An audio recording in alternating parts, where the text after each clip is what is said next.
Good afternoon and welcome to More Tea Minister. My name is Ian. Today we are looking at another tea from Japan. It's our second review of a Japanese oolong, a quite unusual variety of tea. It's once again a green oolong from Japan. That means it's of low oxidation. And it's from Curious Tea. I'm going to show you once again the packaging that the tea comes in, because I am always very much impressed by Curious Tea's rather splendid packaging, which by colour scheme, amongst other things, can tell you immediately what country a tea is from, but also what kind of tea it is, whether it's dark tea, green tea, red tea, etc. The tea we're looking at today is Okochi Yabukita Oolong. Yabukita is the particular varietal or cultivar of tea, and Okochi is the area. I've tried to do some digging as to the particular factory that this tea comes from. The region is Shizuoka, but that's about as much as I've been able to definitively say. I'm just going to go over some of the details on the packaging. It's a fairly standard 1 gram to 100 mils of water ratio. This is brewing Western style. 90 degrees centigrade for 2 to 3 minutes. 2 to 3 minutes is quite a short time, but 90 degrees is a slightly higher temperature. It's certainly higher than you would have for a Japanese green tea, and the harvest is May 2023. The flavour profile, boiled down to one word, is buttery, and the plant has large leaves, unlike the sort of fragments that we had with the other green oolong that we looked at. So in some respects, it's already a little bit different. I can recommend going over to the website Curious Tea to find out a little more about this plant and where it comes from.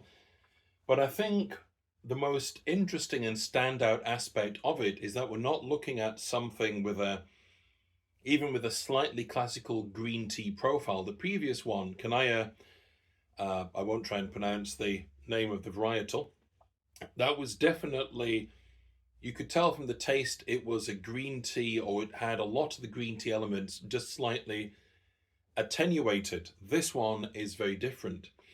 So what I'm going to do now is just show you the leaves. I'm not sure how green you can tell that they are. They're pretty dark green. But what I hope is clear is that they are, even in this dried out stage, they're quite large. If I do it that way, they're quite large. So again, we haven't got that steamed tea kind of fragmentation of leaves that we had with the other one. I brewed this Western style, and we're going to do it Gongfu at once. So what I have over here is a pot of tea that's already brewed and strained. So that's just sitting in a cozy to stay cozy. And then we're going to brew it in the Eastern style Gongfu as well, because I find that's a brilliant way to get the best out of a tea. So we know the varietal, we know that it's a green oolong, we know that flavor profile wise, various sources have said that this is akin to a Taiwanese high mountain oolong. So I expect lightness, freshness, a floral quality, maybe even something fruity. Certainly the word floral is used quite a bit. So given we have our Western style tea ready to brew whenever we want, or ready to drink whenever we want, I think we'll begin with the Gongfu. Now this is 5 grams of tea already weighed out. And because the nature of these leaves, I watched them brewing Western style, they're not going to need a longer steep to begin with. These aren't rolled. So you're not trying to let water seep into the leaves to help them unfurl and therefore steep. I reckon 10-15 seconds and then go up in 5-second increments is the way forward. So 5 grams of tea, 100 mils of water at a time. I know how much this kettle takes, and start counting immediately the water hits.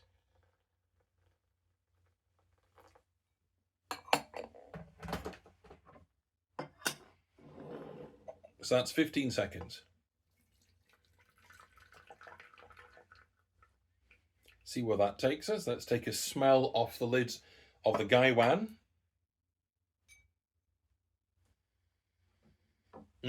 Yes, It's definitely floral. It doesn't have any kind of savouriness that I would associate with the green tea.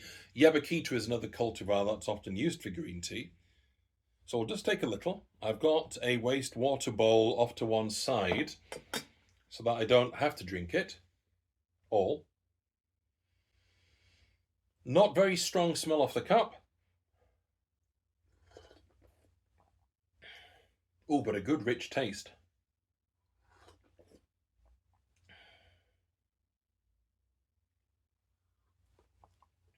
Actually, it does have something of the green tea element to it. There's a hint of savouriness. I'm wondering whether I've put in too much water. I think we'll stick to 15-20 seconds because it's quite an intense flavour, but it does seem slightly attenuated. I don't think that's how it's meant to be. So we'll aim for something more like 90. I think that is about there. I'm going to try and treat these leaves fairly carefully. So what I did there is I poured the water down the side of the gaiwan, not straight onto the leaves, because I don't want to cook them, which is a hazard of green tea, but also using these Japanese leaves. Let's have a smell.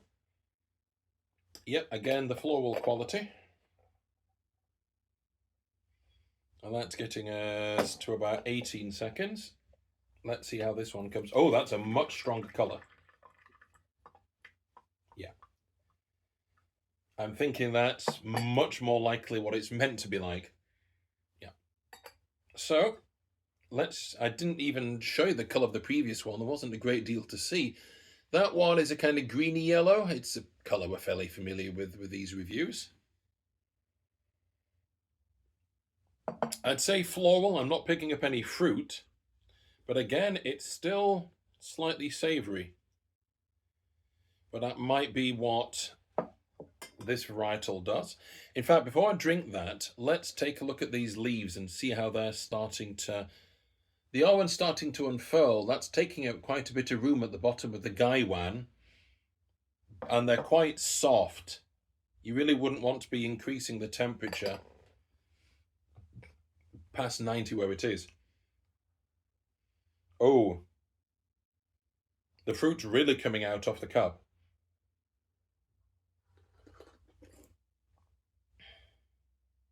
Yeah, I can see what they're getting at. Once you get past any savoury quality to it, it really does have the elements of a slightly less complicated Taiwanese mountain oolong. Or if the three Fs are fresh, floral, and fruity, and all the green Taiwanese oolongs we've tried have all had some combination of that, fresh, floral, fruity, or some ratio. This one has got a bit of sweetness and a bit of floral, but the fruit's not there. That might come out in later steepings, mind.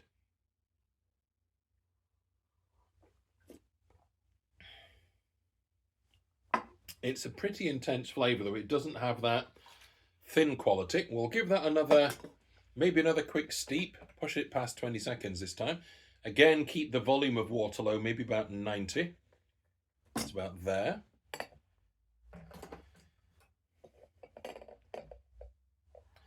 Giving it the obligatory shugal.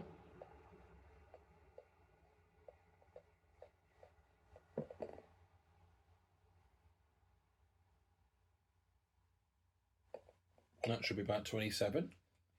There's already a lovely floral smell. That's already looking the same intense yellow colour. Let's have a smell off the lid. Much the same, just stronger. Touch of savoury quality, mostly floral, bit of sweetness. It certainly doesn't have anything like the background umami that the other Japanese oolong did.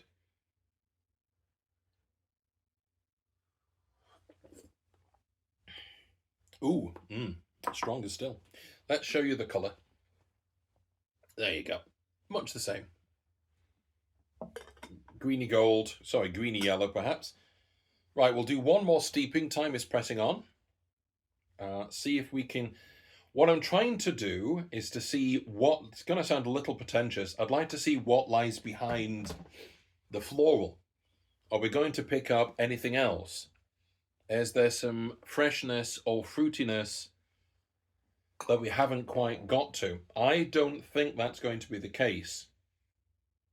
I think this is essentially the flavor profile, but we will find out for ourselves. Let's push that to 30. As we mentioned before, there's a fine balance here. If you steep it for too long, you're starting to pull out the bitter compounds. So at that point, you have to start playing with less water or changing the temperature if you want to get past what it can give at a given temperature or a given amount of time. Let's try that. Color is much the same. I don't think that's thinned out. Smell on the lid. Very sweet.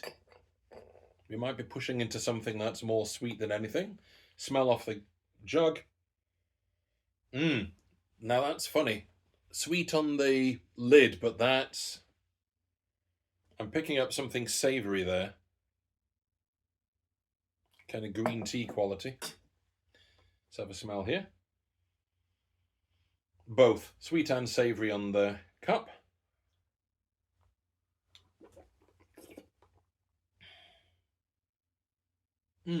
That's actually the best one. I think that's the best. I'm going to have a bit more of that one. Yes, I am greedy when I find one I like. But that's the art of Gongfu. That's the best of all. Mostly sweet. The savoury is helping rather than clashing.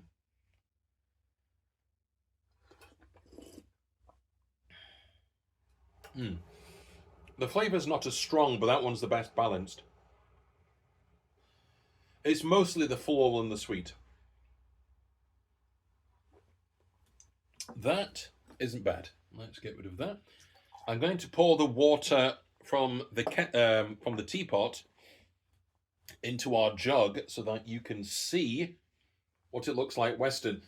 This has already been steeped for 3 minutes. The brewing parameters are 2 to 3 minutes at 90. Brewed it at 90 for 3 minutes, and then the leaves have been strained out. This hasn't been stewing. So I only brewed about 300 mils because I really don't want to be chittering with caffeine. What does that colour look like on camera?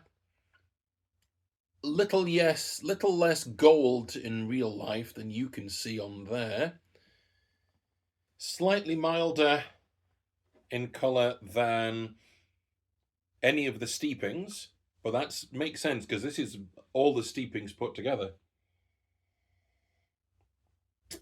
On the nose, on the jug, that is like the last steeping.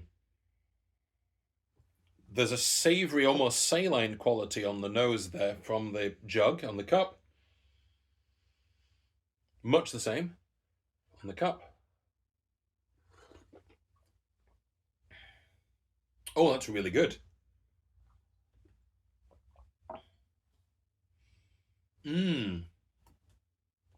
I would say maybe use a bit less water, but I would say that is much better Western than Eastern.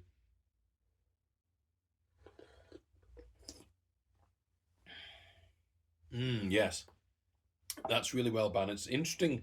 The word butter was used there. The buttery is basically just the savoury quality coming in because it's quite a rich taste.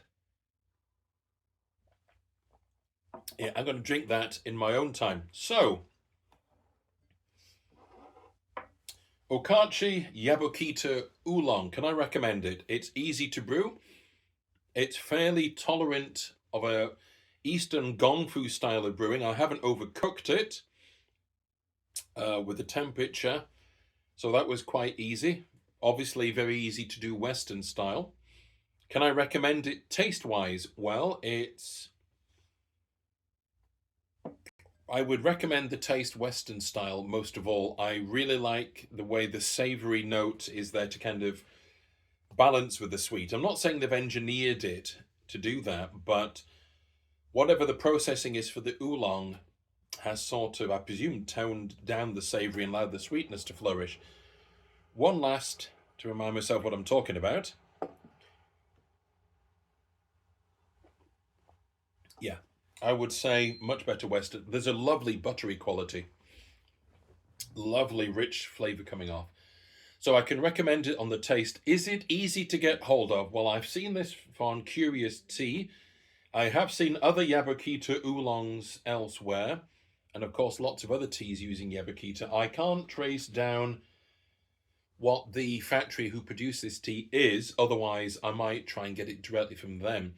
I have my suspicions, and the only reason I could have my suspicions is because there are similar teas available elsewhere on a few other websites. So, on the question of accessibility, I can recommend it, but perhaps not quite as wholeheartedly. So, two definites and one maybe. That's not bad going. So, all that remains for me to do is to say happy steeping and God bless.